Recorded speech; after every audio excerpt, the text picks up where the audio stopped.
Okay. Good. We're recording. Okay, thank you, Ben, for the overly kind introduction, and thank you everyone else for joining in the morning or in the afternoon. And I'm going to share my screen with you so that it will be a little easier to follow.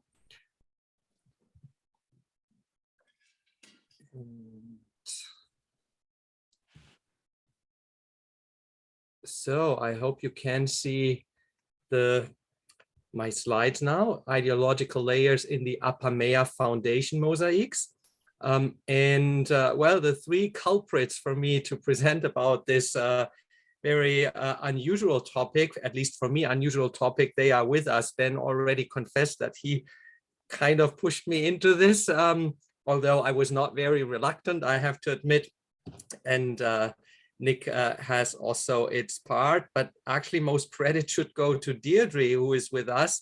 I've been working again on the early Seleukid queens for about a year now, and I've had my closest exchanges with Deirdre on these. And well, a month or no, probably 2 months or so ago, she tipped me off and saying, well, you're writing about Apameia, but you are not at all considering these foundation mosaics from Apameia, and they are very interesting. You should look at them and consider them. And I was quite reluctant. Late Roman mosaics, what are they supposed to have to do? What can they tell us about the early Hellenistic period? And well, finally, she provided me with literature, with scans, and gradually I added a short note, then I added one paragraph, and I thought I'm done with it. And finally, well, she said, no, that's not enough. Look more, there is more to this. And finally, I think 1 or 2 months ago, then the Seleukid ideology volume of the Sydney conference, edited by Eva Anagnostou Laotides and Stefan Pfeiffer, was published. And we have another important article by Marek Olszewski in this. And it's Marek Olszewski and Humam Saad who have basically been publishing on these mosaics that came to the fore in an illegal excavation about we barely know anything, other than that it happened in 2011, that images of 4 major fragments have been circulating since then, and that Interpol is searching for them. So some of the images that I'm showing are actually from an Interpol site, and others are from publications, online publications or printed articles by Olszewski and Saad, and that's the scholarship basically that I'm drawing on. So bear with me if this is not in any rate up to the standard of presentations on mosaics. I am looking at it as a historian who tries to make sense of all kinds of sources, and my actual strength is literature, and also identifying various layers, ideological layers in literature. And I've applied my methods to these images, and I hope it will be a useful endeavor. So I've split up my presentation into 6 sections, 6 short chapters, a quick survey of the Apameia mosaic so that everyone knows what I'm talking about. Next, a sketch of early Seleukid history to bring you up to speed with the names that I will be mentioning. And third, I will explore all the known details of the foundation of the Tetrapolis, the Seleukis, or the 4 major cities of Seleukid Syria. Then there will be the 2 main parts, a critical analysis.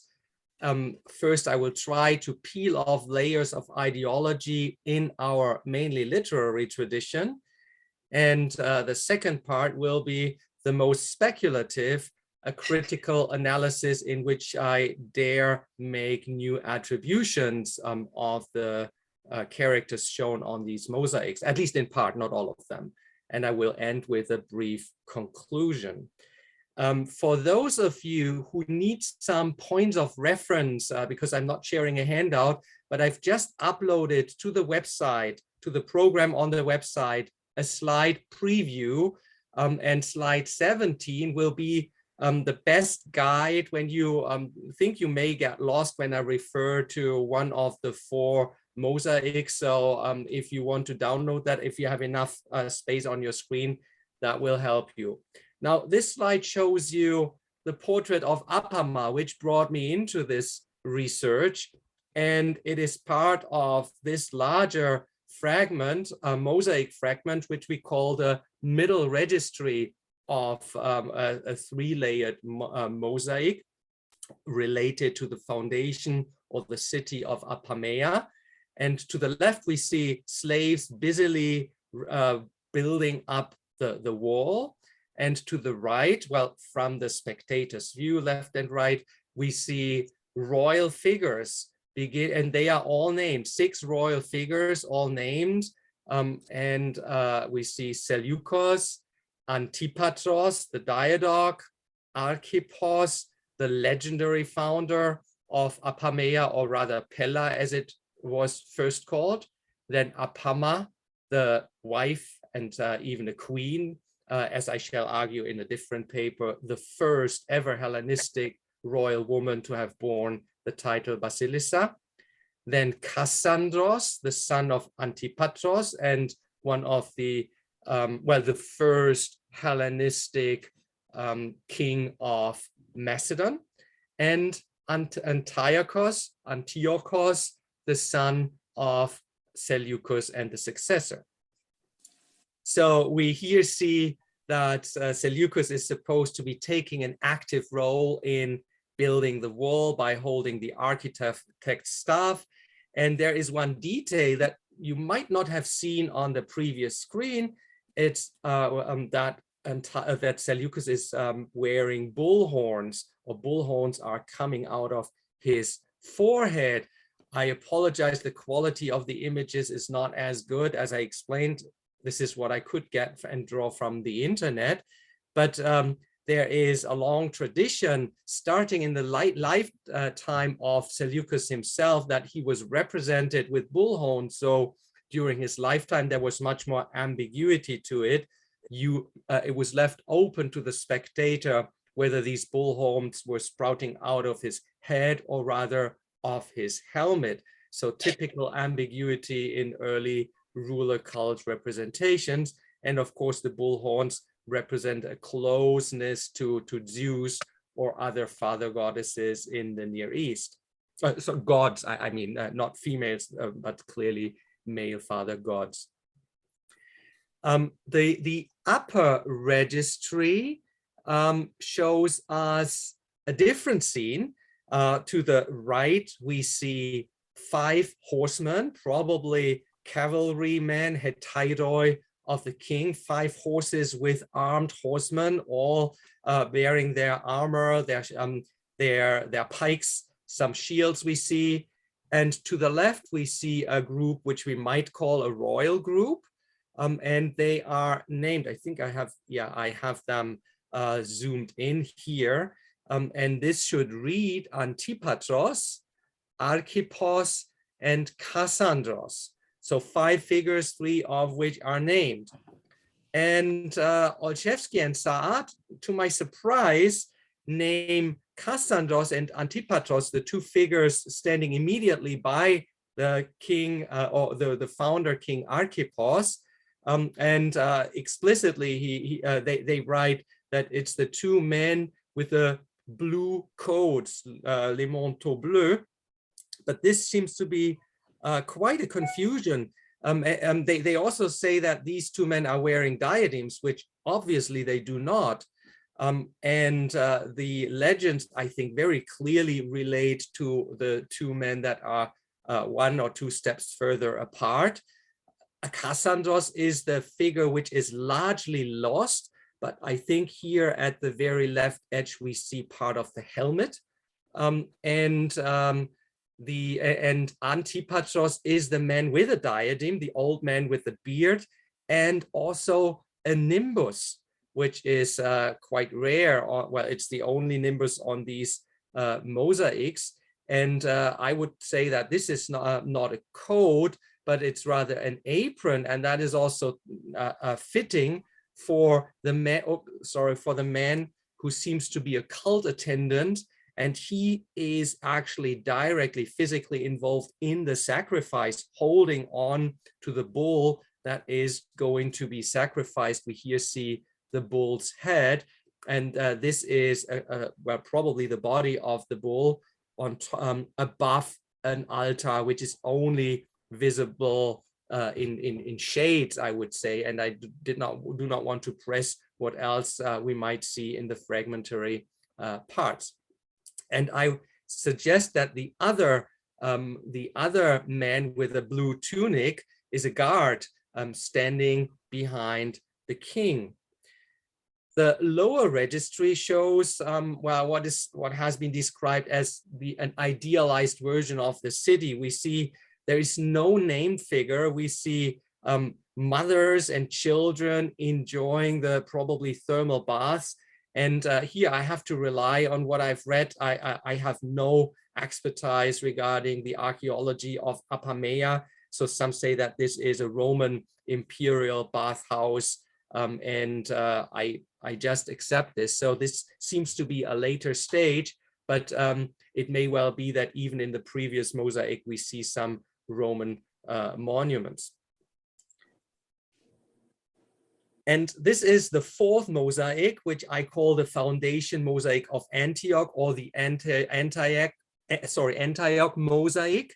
And this is, although it is controversial, not controversial are the names that we read: Ktisis, so foundation, literally an allegory of foundation; Antiochos, the eagle of Zeus, bringing the bull's head, which is obviously a part of the Antioch foundation mosaic. Here, Seleukid sacrificing, well, pouring probably wine from a patera. And I'm not sure if that is a patera or rather some sacrificial cake or even sacrificial meat. I cannot tell, but Antiochus himself is also having an active part in this. We see Heracles in the background, and he is indeed a part of the mythical tradition of Antioch, and a female figure who had been named, but her name is lost through the damage, and possibly it was Tuke. There are many other suggestions that have been made, especially David Ogden has suggested that this is actually a foundation mosaic of Apameia because it was also found in Apameia. I disagree. I here agree with Olszewski and Saad, but that would be a different paper. And I just mentioned that in passing because occasionally I will relate to this mosaic. It may have been from the same room, from the same house, or from the same neighborhood. We do not even know that. And I just point to the horns of Seleukid, which may be visibly here even better than on the previous one. So this is slide 17, which may be your reference slide, the upper registry with Archippos, Kassandros and Antipatros, the middle registry with the family of Seleukid, the lower registry, the idealized city scene, and then at the bottom, the Antioch foundation mosaic, which is different in style and type, although there are similarities. And here you have the references to the main articles by Olszewski and Saad. So I also have them in the preview if you want to check them up. I can be a little quicker now and proceed to the brief sketch of early Seleukid history. And if I may ask, some of you have not muted yourself, so there are occasional noises. It would be helpful if all of your mics were muted. Thank you. So as most early Hellenistic themes, when you start giving a historical sketch. You start with Alexander the Great, his major campaign into Asia Minor starting in 334, the Battle of Issos as the first pinnacle in 333, then the reaching of the of India and control of India by 325, and finally his death in 323. But all of that is not relevant for us. For us, the Seleukid history proper starts with the mass wedding at Susa, where Alexander wed Barsine, the royal princess. Kassandros was matched with Amastris, and Seleukos married Apama, who would then later be his wife, his main wife, and also the mother of his successor Antiochus. Oops, sorry, there was a delay. So with the death of Alexander, the half century of diadoch wars broke out. The major empire did not stick together, and I have to be very brief. So the two successor kings did barely play any role. They were only kings by names, the half-brother Philip Aridaios and the posthumous son Alexander IV. The real man of power was Perdiccas, who had been the master of the cavalry, the last master of Alexander's cavalry, and he was given the signoring and tried to accumulate power. He either executed some of his rivals or sent them off into satrapies. And he kept Seleucus with him as a leader of the Hetairoi. So actually a distinguished position. Some say it's a second tier position because he was not honored with a major satrapy, but one might argue on the contrary that his military strength and strategic gifts were understood by Perdiccas, so that he wanted to have him near, and at least initially that there was a relation of trust. I cut it short, the narrative. Perdiccas finally was trying to get all the territories under his control. When trying to invade Egypt, he was killed, and he had basically lost to the coalition of Antipatros, the leading eminence in Macedon, controlling all the European parts. Antigonos was the strongest satrap in Asia Minor, and Ptolemy, of course, in Egypt. And it was thanks to the betrayal of Seleucus that Perdiccas died, and Seleucus was rewarded with the very wealthy, powerful satrapy of Babylon. So Antipatros at the conference of Paradeisos in 320 was the leading figure and recognized by all as the main authority, but he appointed for Asia Antigonos as the leading figure. Ptolemy was confirmed in Egypt and Seleucus in Babylon, as I said. One interesting decision was that Antipatros' son, Kassandros, was given as Chiliarch, that is as probably the leader of the infantry to Antigonos. But since there were conflicts between them, the next year we already see Kassandros back in Macedon with his father, and Antipatros died in 319. So Antigonos now became the dominant figure and got into conflict with the main other satraps and rulers. And in the line of the conflict in 316, he expelled Seleucus from Babylon, who fled to Egypt under the protection of Ptolemy. But he came back in 312 when the Battle of Gaza took place, and by the 1st of April, or Nisan, I should say, in 311, he retook Babylon and gradually reconquered the Asian territories. By 305, he was in control to nearly the same territory of Alexander in the east, though he ceded the Indian territories to Kandagupta. And it didn't take long until the final confrontation between the allied satraps and Antigonos took place in Phrygia, in Issos. But before that, in 305, the year of the kings, Antigonos and Demetrius started taking the royal diadem, and they were followed by Lysimachus, who ruled Thrace, Kassandros in Macedon, Ptolemy in Egypt, and Seleucus in Babylon and the extended eastern territories. And in 301, the final showdown happened with Antigonos. He was eventually killed by the coalition of Lysimachos and Seleucus, who fought against Antigonos directly. Kassandros took positions in Greece and in the Aegean. Ptolemy encroached into the southern Levant, Coele-Syria, and Cyprus, but Seleucus claimed to be the major winner. And we have first notice of his son Antiochos, who was said to have led the cavalry and thus confronted Demetrius, who was also fighting at Ipsos, but could escape and then continue his rule over the sea.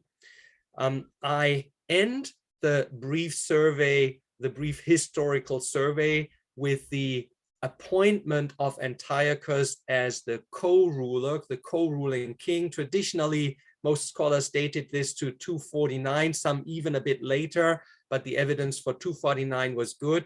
A very recent article by Hackel in Clio, published in 2020, now argues for 296. I'm not yet fully convinced that is something that the specialists of the Akkadian inscriptions from Babylon have to clarify, but the exact date does not really matter for us.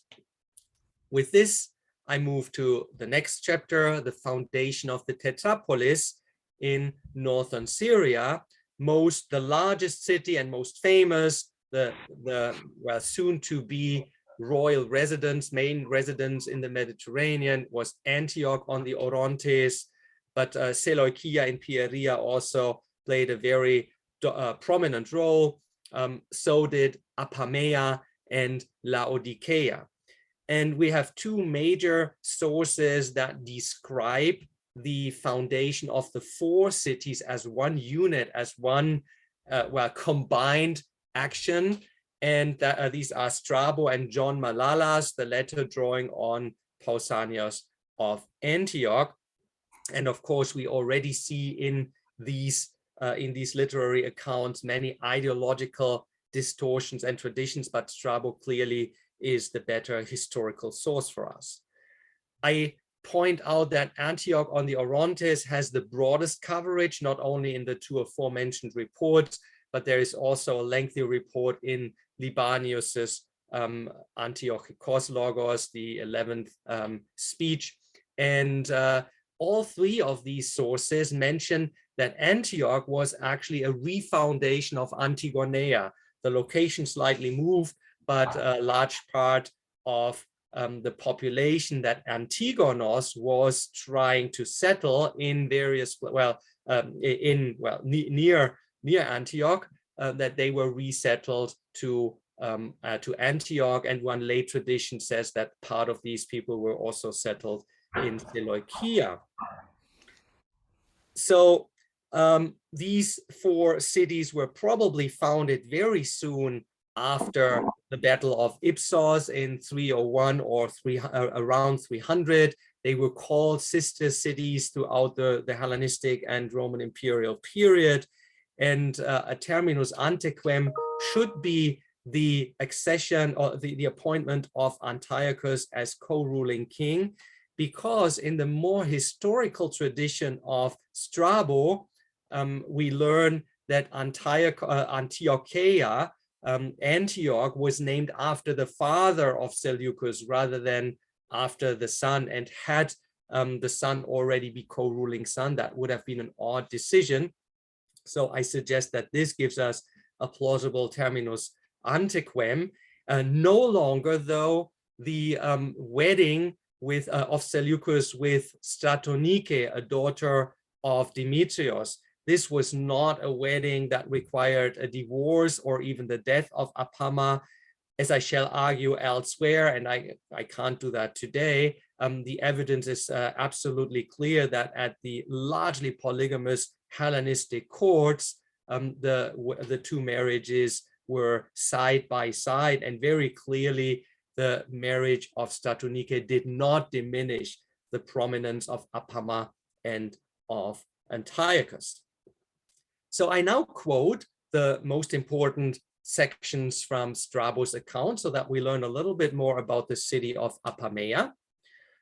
In the district of Apameia is a city well fortified in almost every part, for it consists of a well-fortified hill situated in a hollow plain and almost surrounded by the Orontes, which, passing by a large lake in the neighborhood, flows through widespread marshes and meadows of vast extent, affording pasture for cattle and horses. The city is thus securely situated and received the name Keronesos, or the peninsula, which is the literal translation, Chersonesos, Keronesos, from the nature of its position. It is well supplied from a very large fertile tract of country through which the Orontes flows with numerous windings. Seleucus Nicator and succeeding kings kept there 500 elephants and the greater part of their army. It was formerly called Pella by the first Macedonians because most of the soldiers of the Macedonian army had settled there. For Pella, the native place of Philip and Alexander, was held to be the metropolis of the Macedonians. Here also the soldiers were mustered and the breed of horses kept up. There were in the royal stud more than 30,000 brood mares and 300 stallions. Here were employed colt breakers, instructors in the method of fighting in heavy armor, and all who were paid to teach the arts of war.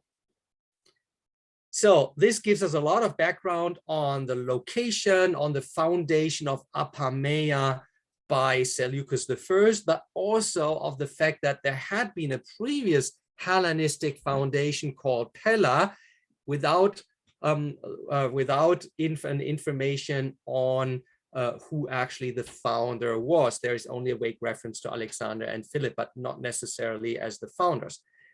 Malalas informs us that there had been a previous settlement, a Persian settlement, namely one by the name of Pharnake.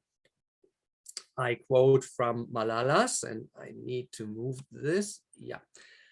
Seleucus Nicator again founded another great city in Syria, naming it for his daughter Apama, after coming across a village that was previously called Pharnake. Seleucus fortified it, declared it a city, called it Apameia, and made a sacrifice. He changed its name to Pella because the Tyche or Tyche of the city of Apameia had this name. For Seleucus was from the city of Pella in Macedonia. He sacrificed a bull and a goat. The eagle came again and took up the heads of the bull and the goat. It, or he, marked out the circuit of the walls with the blood. He also founded sundry other cities in other administrative districts and in the Persian zone, of which the total number was 75, as the wise chronographer Pausanias recorded. So there is a lot of blunder in this very late report, 6th century AD. Many traditions got mixed up, and then Malalas may have added some confusion of his own. One of interest is that here Apama is not called the wife of Seleucus, but his daughter. And I think that is a consistent mistake to the fact that in paragraph 200, it is said that Antioch, the city, was named after the sun. So this is a very late layer, probably driven by misunderstanding rather than by any reliable tradition. And most surprising is the statement, he, that is Seleucus, changed its name to Pella because the Tyche of the city of Apameia had this name. So Malalas in the 6th century assumed that Seleucus found Pharnake, the Persian settlement, then called it Apameia and later called it Pella. Although since the early 3rd century, this city was always called Apameia, still into late antiquity. So it shows how little Malalas actually understood of the topic. He was just drawing on some literary traditions which he apparently confused. we are now prepared to dive into a critical analysis. But before I proceed, I would like to give you the opportunity to ask questions if you have, if you have not understood anything that is of factual matter. This would be a good opportunity to ask. I'm very happy to try to answer briefly, though please hold back all interpretive questions for after the full presentation. Ben, I don't know if you see any questions coming in. So otherwise, I enter the analytical parts, layers of ideology. And I have three general assumptions, which are, I think, so much common sense that they do not need much explanation, but it's still worthwhile spelling them out. Foundation stories originate in ideological context. I think that's true for every time and everywhere. There are ideological contexts that have an impact on the formulation of any kind of legend, but especially foundation legends.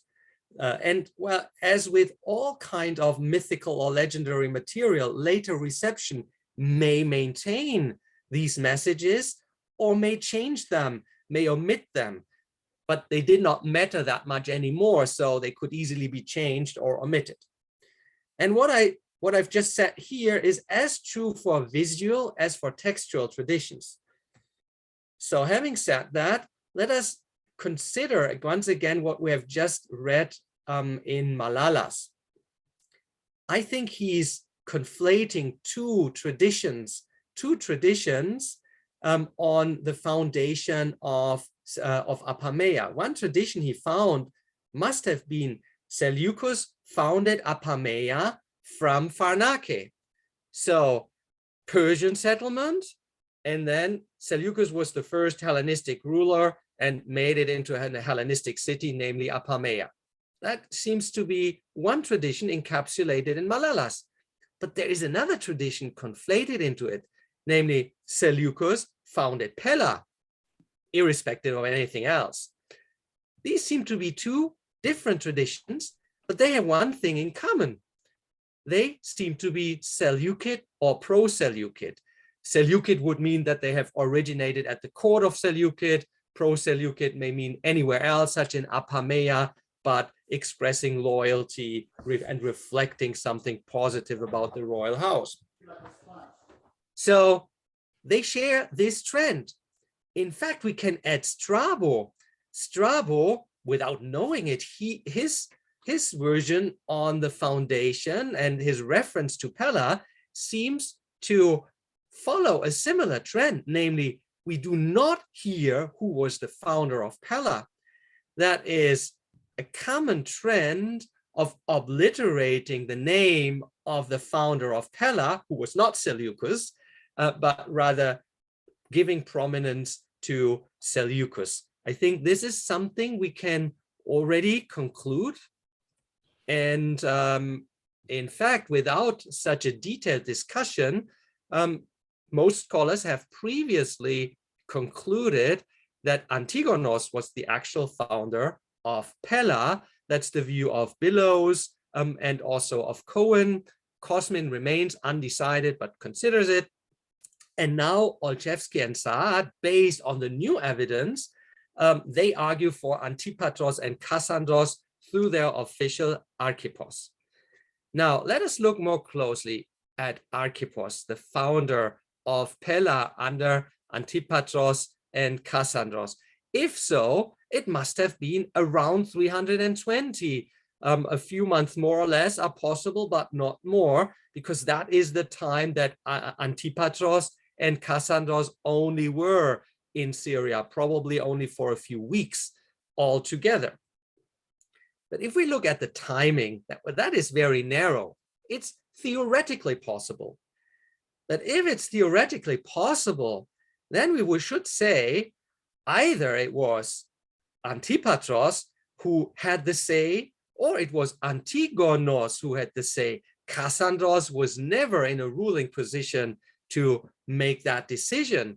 And if we have an additional name of someone who executed it, perhaps Archippos, what then is Kassandros doing there? It doesn't really make sense. But even if we grant this, if we say either Antipatros or Kassandros, or the two of them together, or the three of them together, including Archippos, should we then assume that Antigonos later on, when he was in conflict with all the other satraps, should have maintained the name or the authority? Would he not have wanted to make it a foundation of his own, as he was actively founding cities or involved in city foundation in Antigoneia, a little bit to the north? I find that it's a combination of unlikely suggestions, and therefore I am very skeptical of Olszewski's and Saad's conclusion. But we can go further. What actually do we know about Archippos? There is a single literary account that mentions him, but not a historiographical account.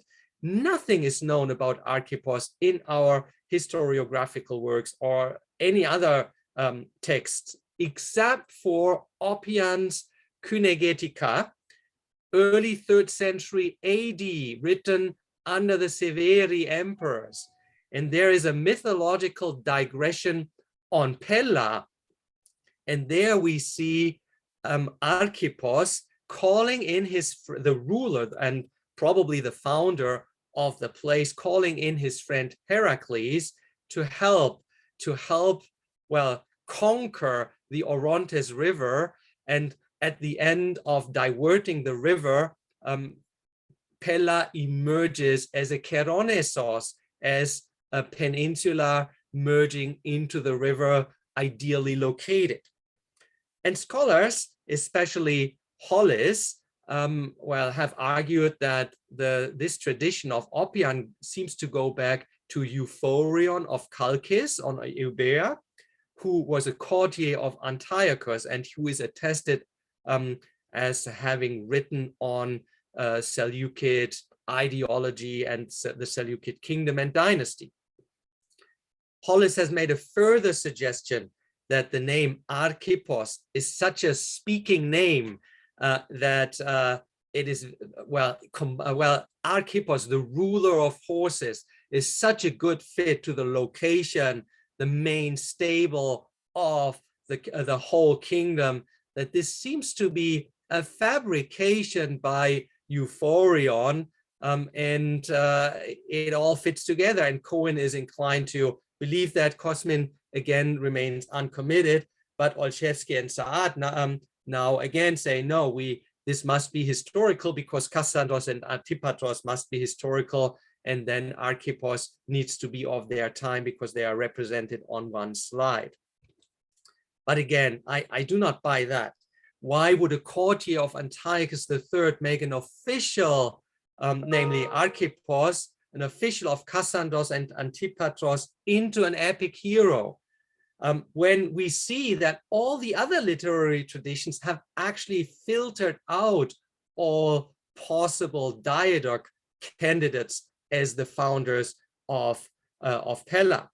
So I suggest that the mosaic depicting Archippos together with Antipatros and Kassandros reflects two further early Seleukid or pro-Seleukid traditions that follow the same ideological trend. One of this tradition tried to get rid of Antigonos and replaced him with Antipatros as the more noble and as the more noble connection, one that was also friendly to Seleucus. And in the next step of the tradition, Antipatros was given as his assistant his son Kassandros. So that seems to be reflected in the upper registry. But one further tradition seems to be reflected as well, namely that Antigonos was directly superseded by Archippos. So I would now conclude that Euphorion replaced Antigonos by inventing Archippos. Remember that Archippos in the mythical period was the founder of Pella. So no more mention of Pharnake, no more mention of Antigonos, no connection to the Hellenistic period for Archippos. So that would then, I see on this slide summarize the 5 different pro-Seleukid versions, but let me focus on the last one, because I would like to explain what benefit that would have in an ideological context. So Archippos and would be a model for Seleucus as the founder.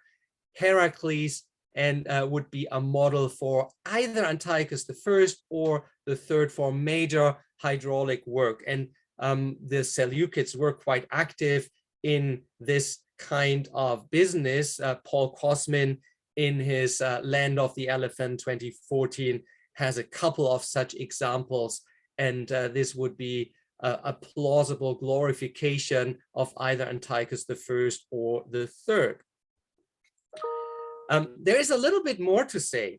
I have just emphasized the Seleukid or pro-Seleukid functions of the ideology. But when we look at the mosaics, they de-emphasize the dynastic message. They are rather concerned with the nobility of the city, Apameia. They nobilitated through listing or throwing all together all the known heroes or kings that any of the traditions has come up with so far. Archippos, Antipatros, Kassandros, Seleukos, Apameia, and Antiochos. Antigonos apparently already missing in the traditions available at the time. But who would have had an interest, or what would be the time for a change? Every dynastic change, every major political change from the Achaemenids to Alexander and so on, every new ruler brings the potential of a new dynastic paradigm or ideological paradigm to be followed. And apparently the pro-city emphasis must be something that is post-Seleukid, probably Roman. And I think we can go one step further here. Hadrian would clearly be the most interesting candidate for this, because towards the end of Trajan's rule, there was a major earthquake in the Levant that destroyed so many cities, including Apameia, which had to be rebuilt. And such a major reconstruction, of course, comes also with new reconfigurations, not only of imagery, but also of ideologies and of the civic identity. And there was a further incentive, namely the Pan-Ionion, the policy of Hadrian to foster and support and favor cities of Greek origin, Greek cities. So as we all know, the Hadrianic period was the time in which most non-Greek cities or mixed cities invented their Greek origin. So it was a time when the myth of Archippos would have been quite popular again, and the omission of the Persian period would once again make a lot of sense. So this would then be the summary of my first analysis, that we have in the mosaics themselves as they were put together in late antiquity, but possibly reflecting imagery and in the Hadrianic period, that they showed 3 foundations or refoundations. The first, conflating Archippos, Antipatros, and Kassandros into one. In other representations, this might have been split up. They are acting together there. The second and the middle mosaic shows the Seleukid family active, but with the cooperation or blessing of the earlier founders. And then I have one speculation that I'd like to add. May it be possible that the lower registry actually shows a foundation act by Hadrian, or in the Hadrianic period, a refoundation showing now an idealized Roman city. We don't know what was missing or what came to the left. Were there figures, historical figures with names? That's just a speculation, but not the most important part of my argument. I could end here, or I could go another step into a somewhat more speculative exploration. So far, my analysis was based on the literary traditions, I drew very little on the imagery itself, if you may have noticed, but I did draw on the legends rather than on the iconography. If we compare, or if we dig a little deeper, an amount of problems arise that have gone unnoticed so far. There seems to be at times a disconnect between the legends and the iconography. And I will suggest a reattribution of some of the character. I suggest that old motifs, imagery was recycled, reconfigured, and what we then see in the Hadrianic or late Roman construction is actually something very postmodern and a completely new construction. So I start with the foundation mosaic, the upper registry with Kassandros, Archippos, and Antipatros.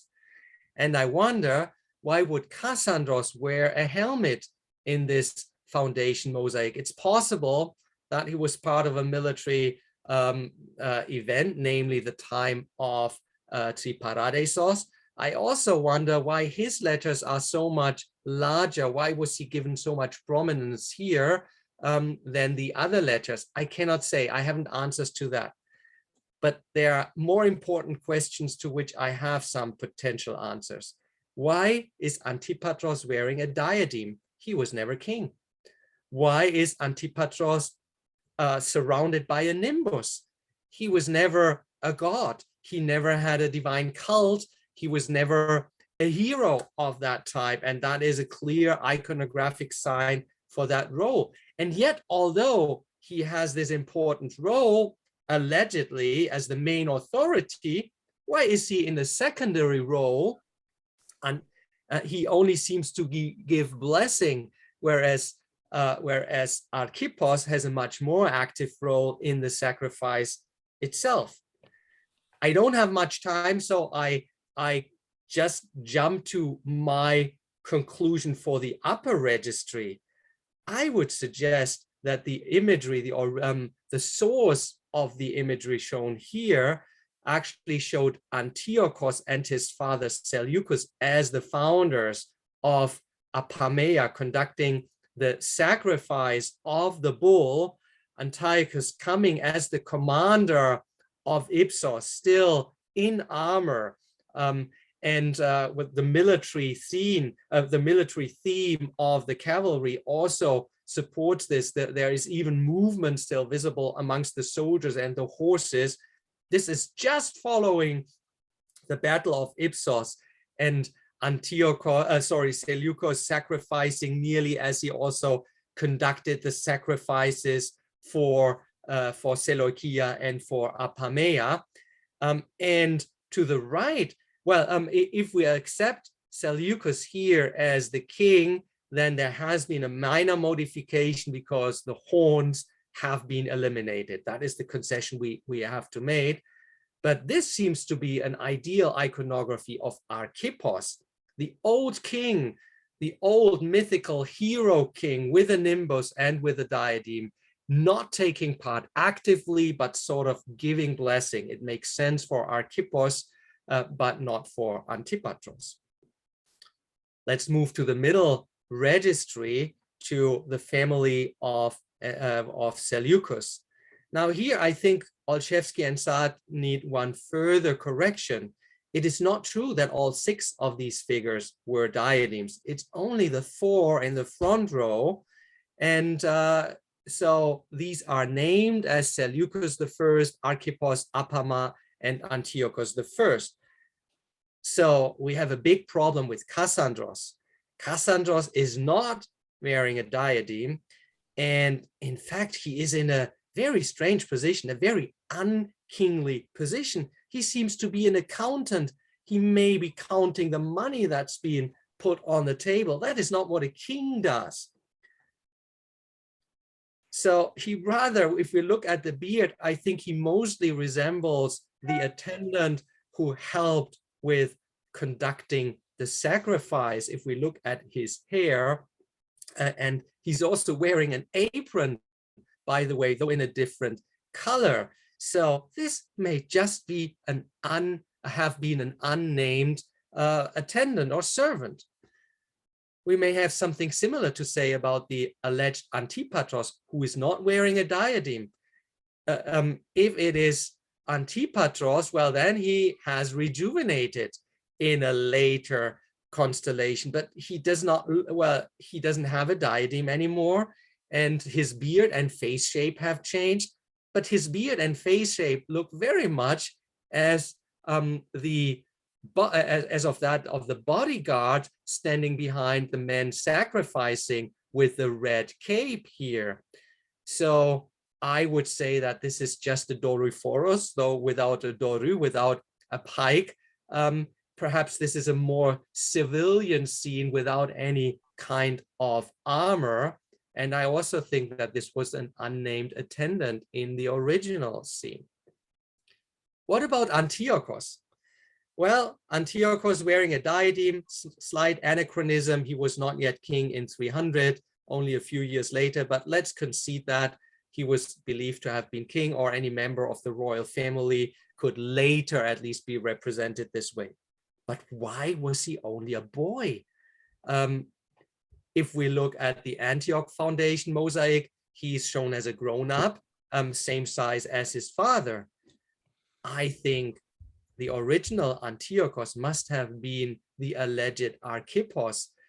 Archippos imitates the gestures of Seleukos, I say his father, and Apama, I say his mother. He is an active part of the foundation act. He has the diadem, and he has eye contact with his mother. That is something very intimate, only actually admissible for the husband, father, or son. So I suggest that this is, a group of father, son, and wife. Again, if that were Archippos, I would wonder where has the nimbus gone, and so on and so on. So my solution for the problems, I summarize that again. Archippos, the one figure named Archippos, was probably originally Antiochos in the imagery, and Antiochos was rather a younger brother. He too is a family member. He has the similar look, his face, his hair, his dressing, his diadem, and he has eye contact with his father. So we see an ideal family group, the father looking at the youngest son, the mother and the older son sitting together looking at each other. Everyone is taking an active part. Shall I conclude? I am a little bit over time, but I have two concluding slides. The historical conclusion is very brief. There was a city or a village called Pharnake in the Achaemenid period. Antigonos founded Pella, Seleucus founded Apameia, and under Hadrian we see a major rebuilding, but also reconfiguring of civic identities. And the late antique mosaics drew on the new ideological constructs. For the ideological reconstruction, this is a little bit more complex.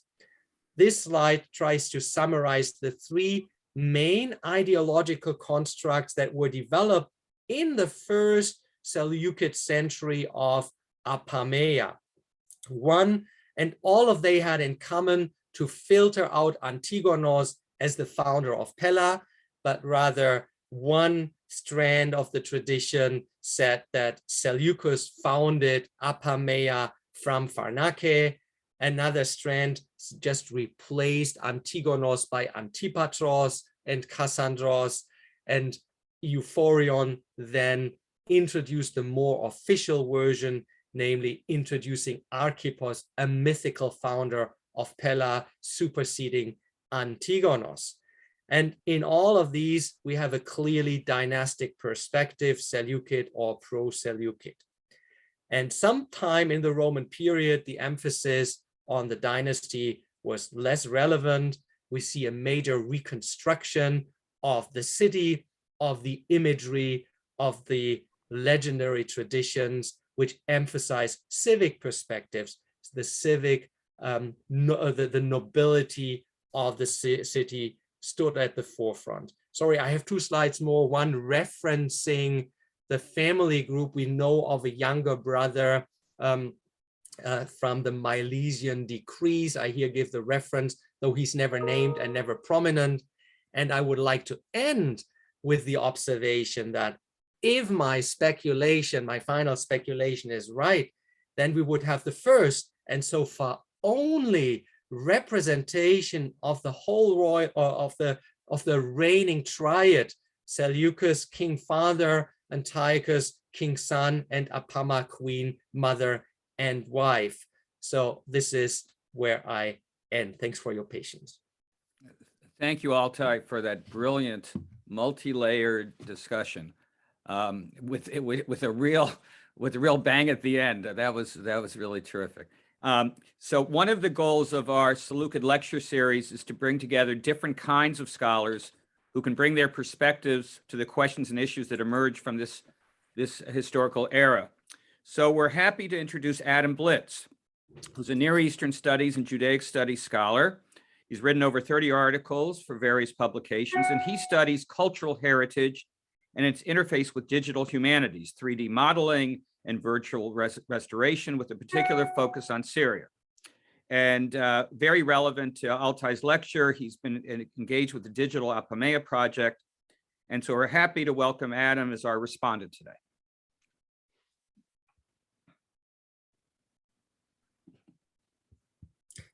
Shall I unshare? Yes, Maybe. So. At least for the present, yes. Yeah. Okay, that should be. Okay, Adam, you have to unmute. There you go. Thank you. Can you hear me now? Yes, great. Great, thank you. I wonder if I can just share my screen. I appreciate that time is No, short. let me make you, how do I can make you a co-host maybe? If I see if that works, I made you a co-host. Yes, I think that does.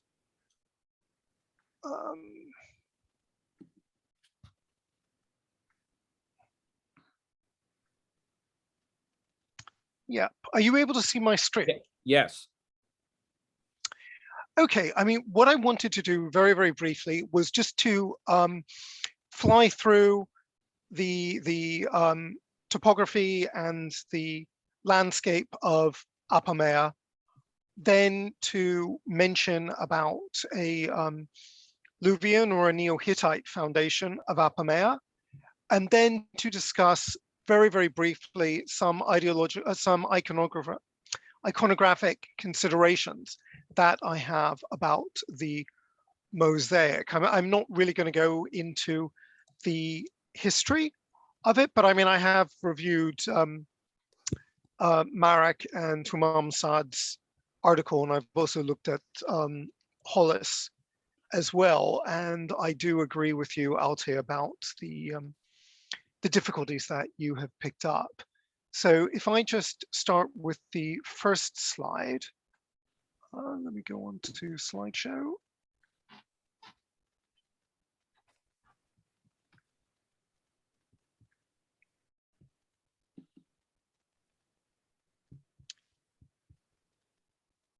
So the first slide is showing the location of Apameia in relation to Antakya, Antioch.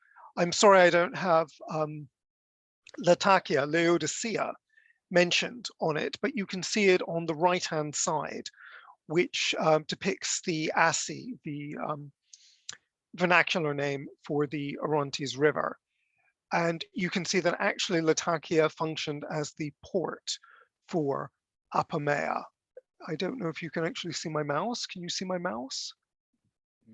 No. Okay, don't worry. So let me go on to the next slide. Oh, now I could see the mouse. Just a minute.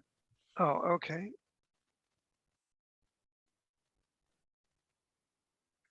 Yes, we can see the mouse. I'm trying to move slides. I think if you're in full screen, it's hard to move it.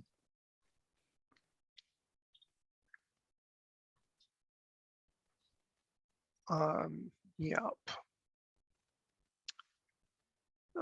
Crumbs. How do I get out of this? I think if you make your screen smaller, then you can move. It's not letting me do that.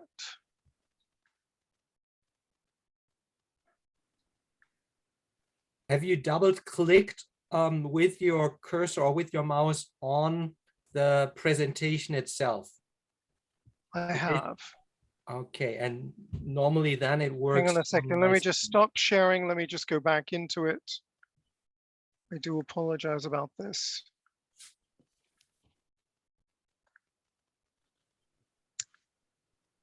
So then if I go on to the next slide, you will see that Apameia is actually two cities.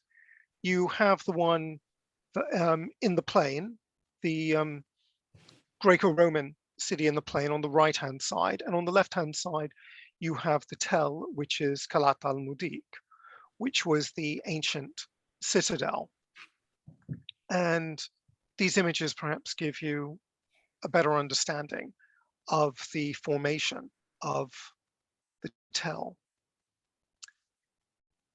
The city in the plain was constructed very much on a grid basis, as you might expect, and on the left-hand side of the yellow image, you can just see Kalat al-Mudik made out.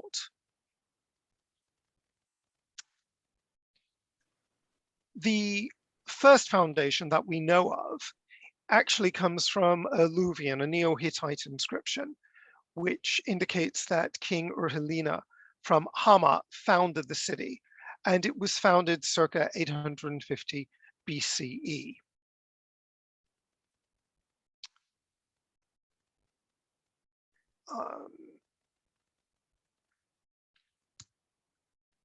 On the left, you can see Apameia immediately at the start of the Syrian conflict, and on the right, you can see it just over a year into the conflict. It is actually the, or it used to be at least, I don't know what is happening currently. It used to be the most extensively looted site in Syria, which I will refer to in a moment. But I'd like to discuss very briefly about the structure of mosaics and to indicate that actually this is a stratified process, both in terms of the labor. You have a division of labor of individuals who are involved in the construction of the actual mosaic. But before you, you can see the various layers, the 6 layers of the mosaic and the actual process. Because what I am going to argue is that the process of extraction of a mosaic, in this case a stolen mosaic, actually requires a huge amount of precision and preparation. So if I can just show you very briefly, this here is the original footage from Antioch of how they raised the mosaics in, actually, I think it's Daphne, not Antioch, but this is from 1934, I believe. And you can see them applying the Hessian to the mosaic. And very shortly, you're going to see them prepare the glue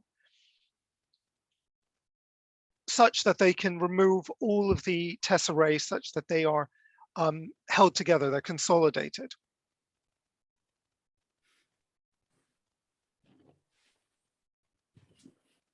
And I appreciate that time is tight, so maybe I should move on to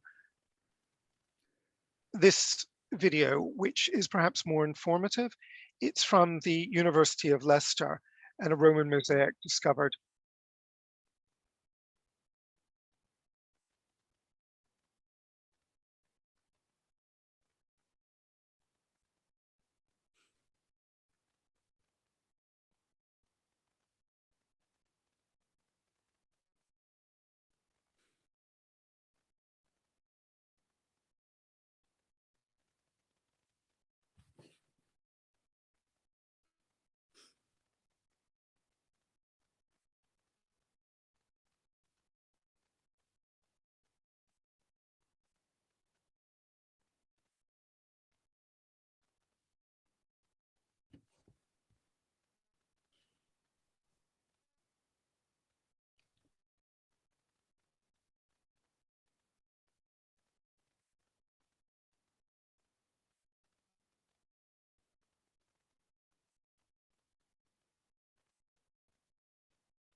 So, I mean, I will return to the issue about the extraction of the mosaic and the nature of stolen mosaics, but I would just like to reference here some of the stylistics of that mosaic. And before you see the Socrates mosaic, also from Apameia, which is in Syria, it's not in Belgium. But again, you can see the name, and I want to draw your attention to the border that you can see, because when we looked at the images that Altay presented, we didn't see a very elaborate border at all. What I am concerned about is that the mosaic that is being presented as stolen is that there doesn't seem to be any discussion by Olszewski and H as to its veracity. They indicate that the mosaic is something like 19 meters long. That's actually bigger than the mosaic from a triclinium from Apameia, the La Grande Chasse, the Great Chase mosaic, which is one of the showpieces in the museum in Brussels, the former Cinquantenaire, now the Art and History Museum in Brussels. This is 13 meters by 8 meters. And what they are suggesting is that you have a mosaic that is 19 meters, and they're presenting it as that it's been lifted in 3 pieces. This is another image. This is a photogrammetric image of the mosaic in Brussels that I've just mentioned. And again, you can see there's a very elaborate border to it. I mean, if we compare it with the image from Hama, the image of the, I can't remember the official title of this one, but this is one of the earliest depictions of possibly an organ or some music, and it fascinates archaeologists as well as musicologists as well. But again, you see it's very, very elaborate, the border. This is a close-up of it. And again, you can see the women, and you can see, if you notice the dresses, I wish I had actually pulled up one of Altay's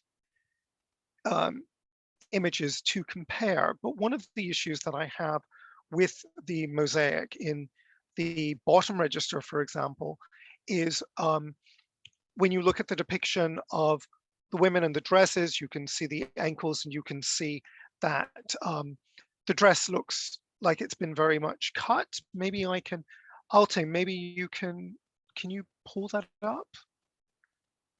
I wish I had presented that, I'm sorry. If I pull something up, you have to unshare, I have to share again. It may be that later in the discussion, I pull it up again. Okay. Would that work So for I just, you? I just want to draw your attention to the women's dresses, the feet, the hairstyle, everything like that. Stylistically, this is from the house of Aeon and Paphos. If you notice the leg here, I would ask you to refer to the middle register of Altay's image as well as to the water wheel. I mean, this water wheel was discovered about 80 years ago. And again, it looks very different from the water wheel in the third register of the images that Altay pulled up. I mean, here you can see the water is actually coming off it as well. And it's, the line is actually much more sort of two-dimensional than the one that we see in the other mosaic. So do you want to pull up the mosaics out your images, and then I will stop sharing. You can pull up the other ones, and then I can talk through a number of the problems that I see with it. Altay, you're muted. Altay, you're muted. Sorry, yeah, I can do that right now as soon as you. Okay, I'll stop share. Okay, then I share. So we are back to the reigning triad, and Yes, I go okay, great. to the, you wanted, Well, if we can go to where the registers are. You've got one. Yeah, well, that was good. Unless you've got a close-up of it. wait, I think I have the best Yeah, here.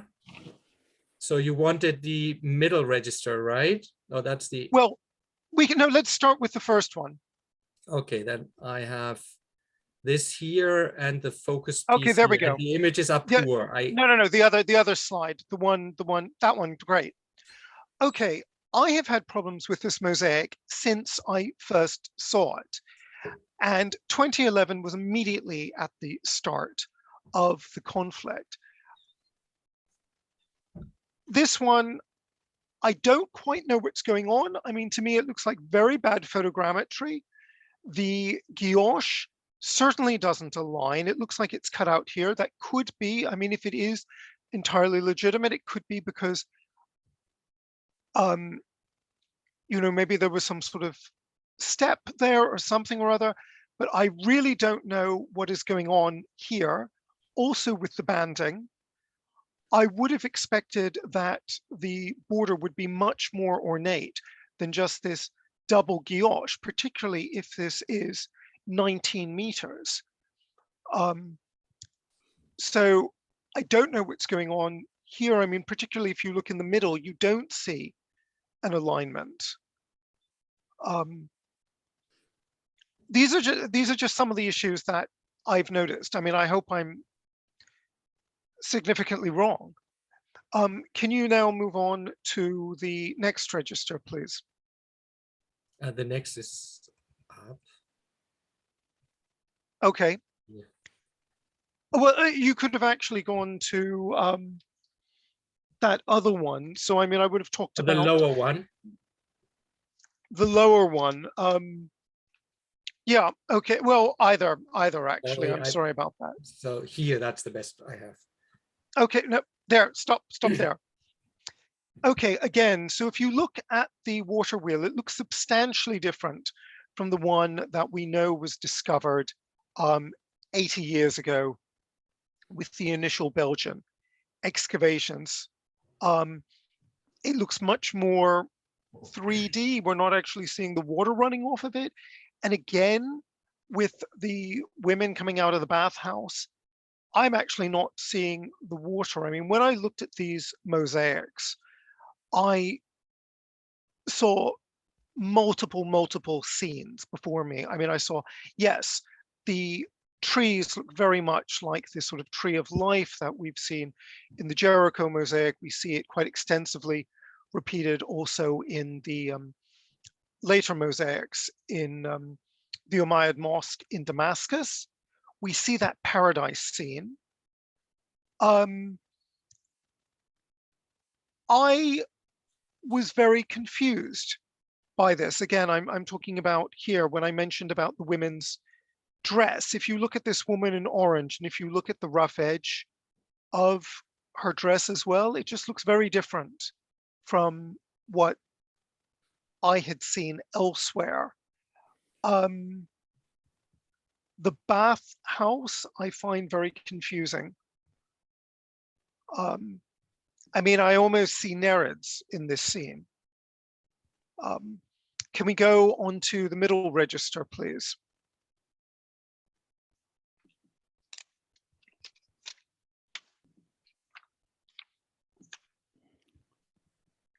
The one with, yeah, there we go. Either of them is fine. The technical term is adamento, the outline of the figures. Now, for some reason, the outline of Apameia is extremely noticeable here. It's in black.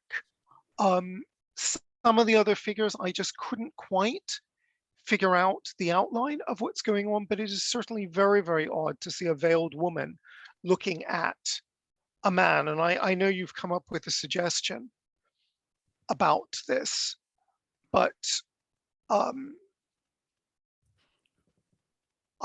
just not convinced. Again, if you look at the image with the man in the red robe and his left foot.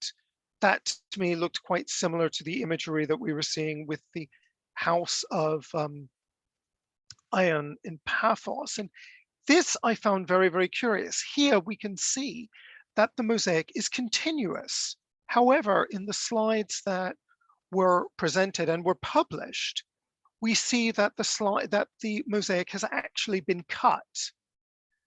And if you're looking at this image on the left, either it has been manipulated in photogrammetry, you know, with Photoshop or photogrammetry or something or other, or this is before the mosaic was actually cut into the three pieces that are then presented. Okay, I mean, Adam, I don't mean to cut you off, but we have a lot of questions. Yeah. Could you sort of wrap up your conclusion or your objections or your questions? Okay, absolutely. I hope I'm substantially wrong with this, but I have really, really had problems with the veracity of this mosaic since it appeared. We haven't, not only do we not know the provenance of it within Apameia, like where on earth could this possibly have come from? Which residential unit was large enough to house this? This is 19 meters. But equally, we're not even seeing how these registers connect with the other registers. So I'm not convinced that the due diligence was done on the part of the original authors. I mean, however, you know, noted they may be. I truly think that one of the first questions that should have been asked was, can we accept that this mosaic does exist and exists in the form that is being presented? So I'm sorry, I will now throw it to the floor. I Okay, thank you, greatly Adam. appreciate the, thank you. Thank you, okay. So if so that I can see everybody, if we could unshare the screen, Altay, then I can see, because I know that people have questions.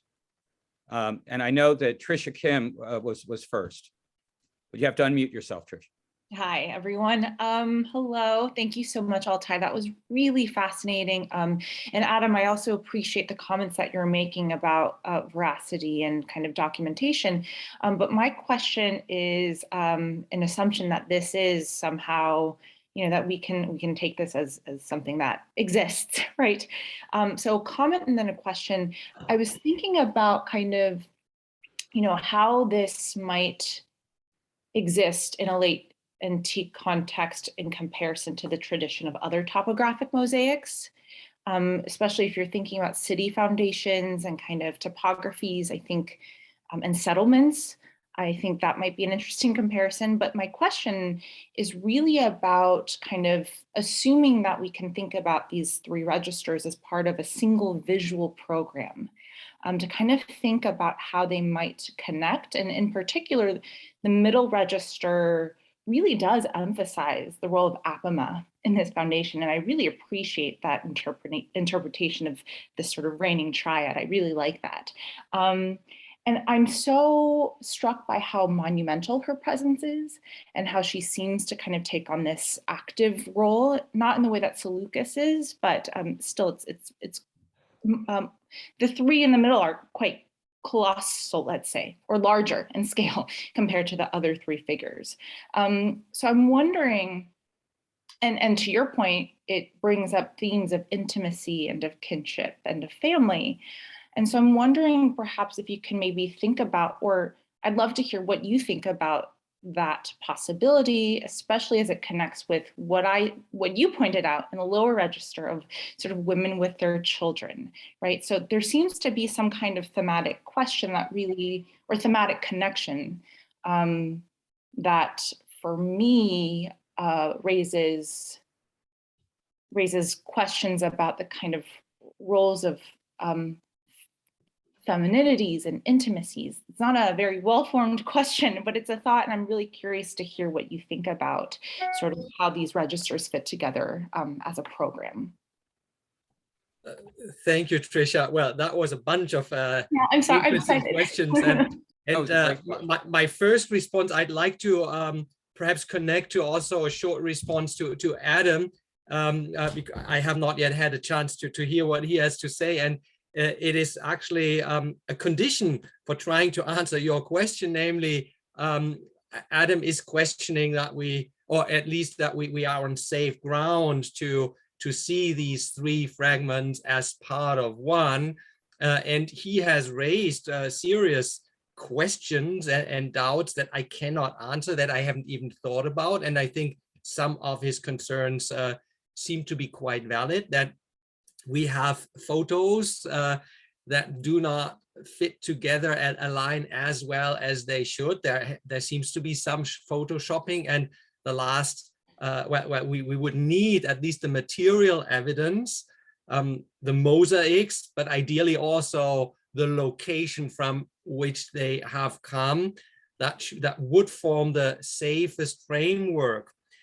I would say, however, with no experience on the material side, I do think I have a lot of experience with texts and documents that are allegedly forgeries.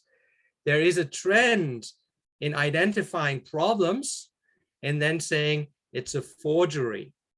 What I have, I follow, I think, a much more critical tradition saying, if you claim a forgery, you have to explain when, where, why, especially why, for which audience a forgery was produced.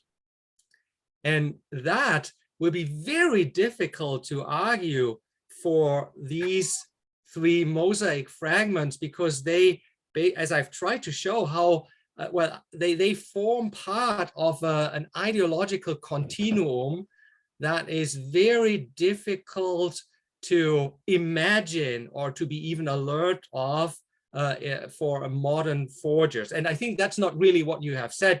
I think you do not necessarily doubt that these are ancient, but rather you have difficulties imagining that they come from Apameia or that they belong together as they have been presented. And some of the transitions are quite dubious, because there seems to be a contradiction in the images that I have shown, even without I haven't even noticed it before you drew my attention to this.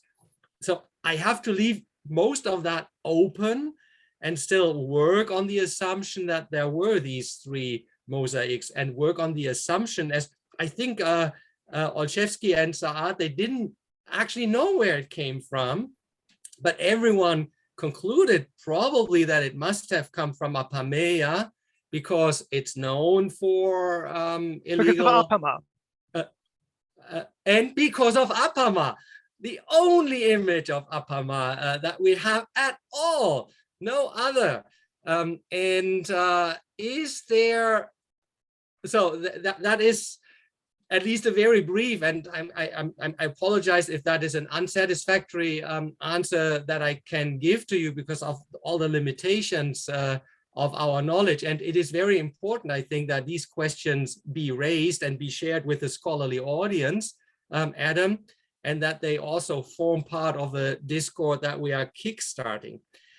With that short answer, I have explained why in my next response to Trisha, I'd like to see this still as a three-tiered unity produced in late antiquity. It formed a unity only in late antiquity.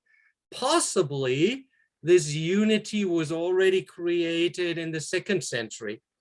And the source of this, I have to admit, I do not even know why scholars are so firm about this being late Roman.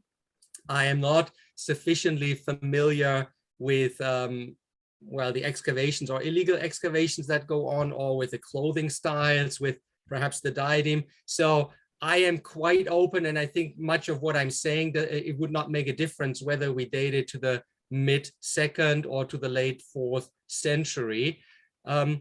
But saying that, I still believe that there is a continuum, and actually there is a continuum only if we assume that we have the new ideological context of a conflated first and second foundation, which includes Archippos with the two first Hellenistic founders that were found in the literary tradition. Then the family of Seleucus figuring very centrally, and then the Roman time representation of the city. Now, these have been pieced together, and I think in this way they cannot have been together in the Hellenistic period and in the Seleukid period. So the question, Tricia, that you are asking, we need to specify when you are looking for themes that are connecting the various mosaics, which level are you actually thinking of? And I think every single level needs to have some reflection. And one crucial question for me is, were there combined scenes already in previous times? And I suspect at least two themes, namely the initial sacrifice preceding then the effective construction of the city. That might have been already a combination in the Seleukid period, and potentially then one later period, oh, the city is now ideal and everything is great. So there is that possibility to go back into the Hellenistic period with some assumptions. But if we then go back to the Hellenistic period, I think we have to filter out the, as I've tried to do it in the last stage of my argument, and then we have to ask questions about the correlations and the presentations of the females in the iconography as they were intended in the first place. Sorry that my answer is quite complicated and approaches in various stages, but that is, I think, what we should do in due diligence to not conflate these different views. My written version even speculates if we do not potentially have another ruling triad, namely with potentially even Apama following the figure that I have suggested might be Antiochus, actually in the upper registry, the one of whom we only see the peak of the helmet. That is a possibility, but if that I have more complicated, I don't want to unfold the whole argument, I throw it in as a speculation, but that would actually make the theme of Apama more prominent. If you want to follow up on that, I think I can provide some further explanations. But there is the possibility that even in the military scene, Apama might have figured in the lost part. That is very speculative because it's completely lost.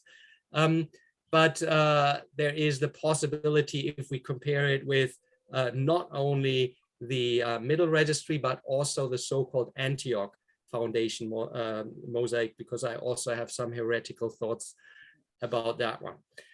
Altay, I'd like to move on to some other questions. Is that okay? Yes? Okay, yeah, okay.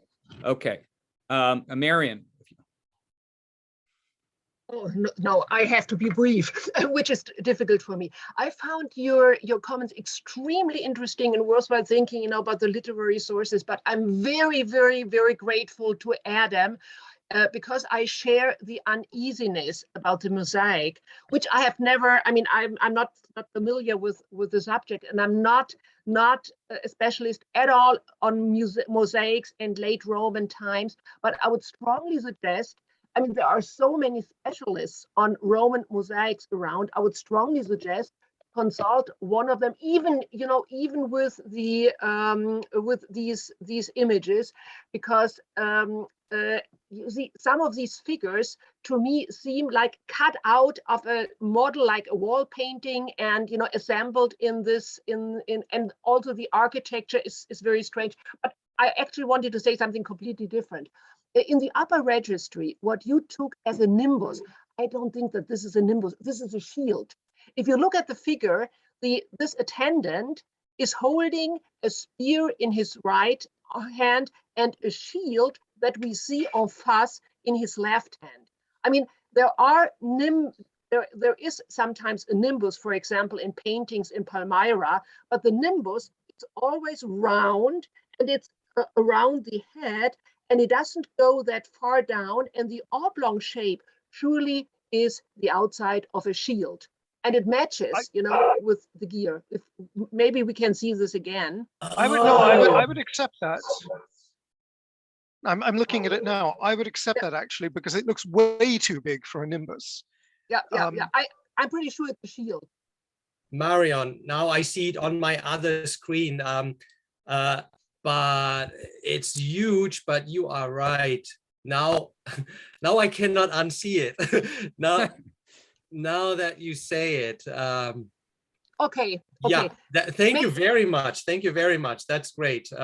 And yeah, I started with an apology that I even come forth with something that is beyond my comfort zone. I started a few weeks ago looking at these things and developing these thoughts, but still I enjoy this work in progress, and I've been learning a lot from you and from Adam so far. That's great. Thank you very much. I will have to correct this in my argument. May I make one short comment? You said that Malalas was so, not really trustworthy in comparison to Strabo, but that he calls, that he says Antioch, the city of Antioch, was actually named after Antiochos I.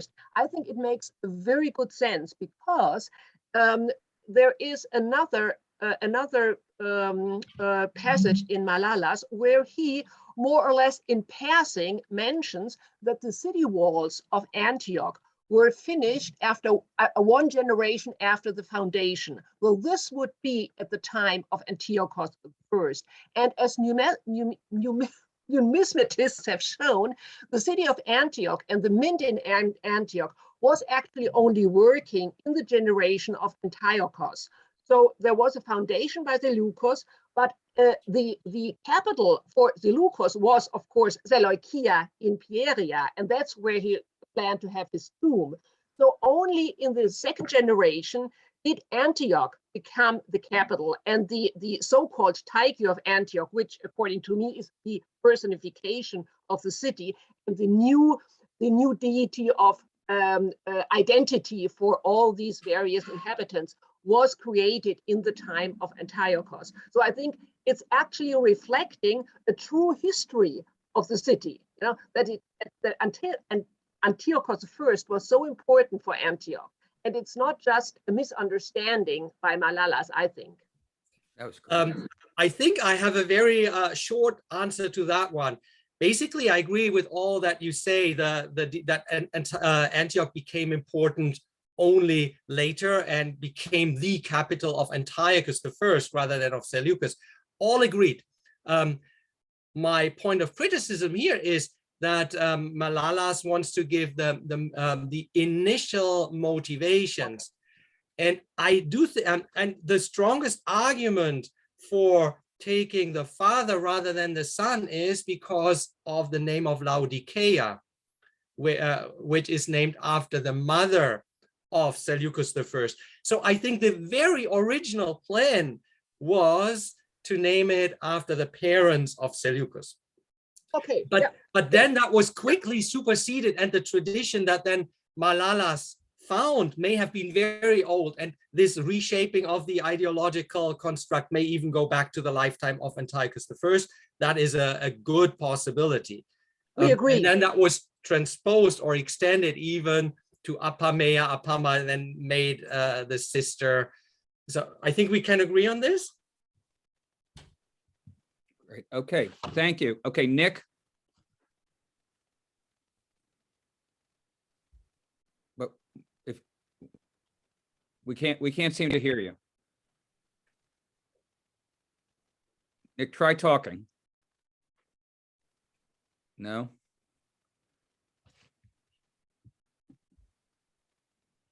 Try now. Try now, Nick. No. It says that you're unmuted. So my suggestion, if you can hear us, Nick, if it's not working, I suggest you leave the meeting and come back in. Sometimes or chat your question. Can you put your question in the chat? we couldn't hear you before. We can't hear you now. Could you put it in the chat, Nick?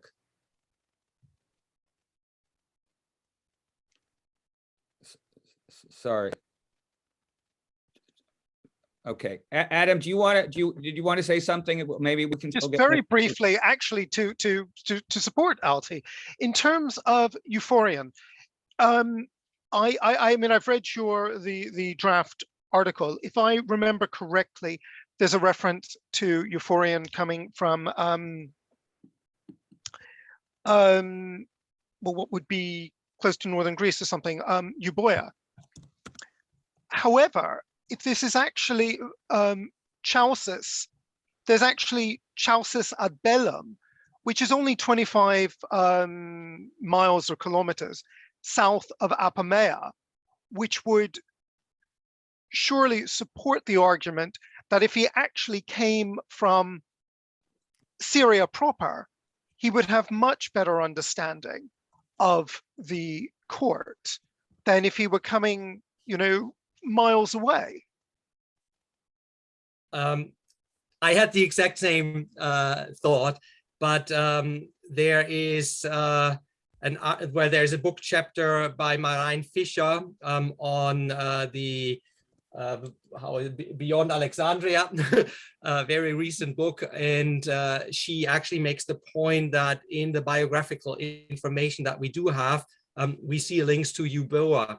So he was from the Suda, though. I mean, that's yeah, but well, you are right. Yeah, it should at least be included into a footnote that it's not beyond doubt, but so he might even have lived there, and but we do not even need certainty on his birthplace, because there is one literary tradition that locates his tomb in Apameia. in Apameia, yeah. He was familiar. He was familiar with the area, so. and I think that should suffice. Whereas the rest remains open. He's well attested as a courtier in Antioch. Mm-hmm. Yeah, and all the rest is possible.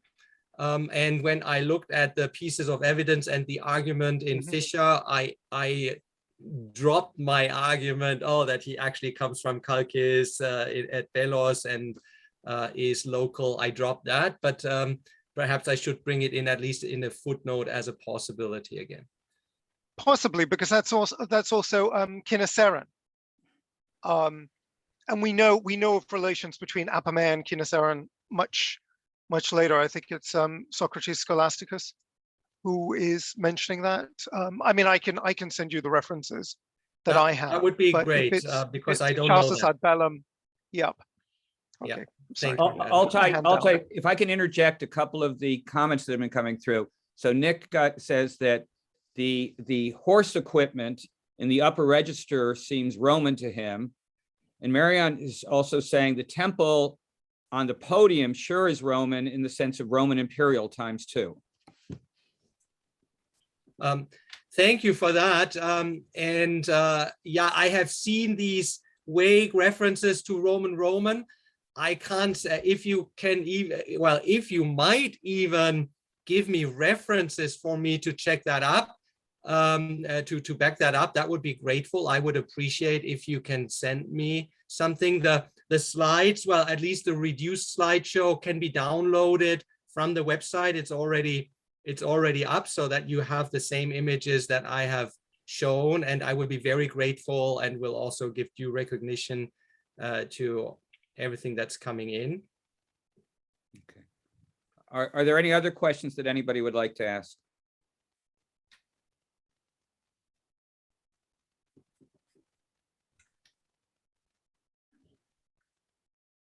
Okay. All right. So Altay, would you just like to round it off? Oh, difficult to wrap it up right now without Okay. repeating what Okay. I've just said. But So let me just say that what just happened was exactly what we're looking for in this series, right? Of colleagues helping colleagues, in such a collegial way and so all of this is helpful. But Altay, we certainly want to thank you for a very stimulating presentation. I have to tell you that going back to Trisha's question, I look at her face and I think Madonna. I think, is this some, if it's late Roman times, it's somehow, using is art interacting between different milieus. But anyway, Altay, you get the last statement. Well, thank you all. And I really don't have much to add other than that I'm still at an early stage of my learning curve for this little side project, which has come out of my larger project on the early Seleukid queens and their agency. And there I am very much more leaning towards our non-knowledge of their real agency. It's much more about the orchestrated representation by the Seleukid court. And wherever I look at evidence for queens, I feel that this is just a presentation chosen by the court and thus tell us very little about the individuals themselves. So that is something I might have, well, if I had had more time, I would have followed up on this a little bit more. And perhaps if Trisha wants to stay in the meeting after we close the recording, I could follow up on her questions a little bit more than I could in the discussion. Can we also do an advertisement for next month? Next month. Oh, yes. We should. Okay. And I see someone smiling brightly. Yeah. Can we announce John? What is? Do you have that information in front of you, Altay, for John's lecture? I should be able to pull it up so that I don't mess up with the title. So next week, next month on April the 20th, we are having the pleasure to be learning from John Serrati from Montreal and Ottawa, and who is now with us. He will speak about soldiers, settlers, and citizens, Kleroukoi in the Seleukid Empire. And expert feedback will be given by Michael Taylor from Albany University. Correct. So I'll hope to see as many as possible from amongst you again next month. And as has been said before, this gathering is meant to, to spark debate and cooperation. I'd be very grateful for any kind of feedback you might wish to send me via email or also through the chat box, which I will be harvesting afterwards. Thank you very much. Okay. Thank you, everybody. Okay. Thanks, everyone. Thank you. So, Altay, I'm going to stop the recording, right? Good.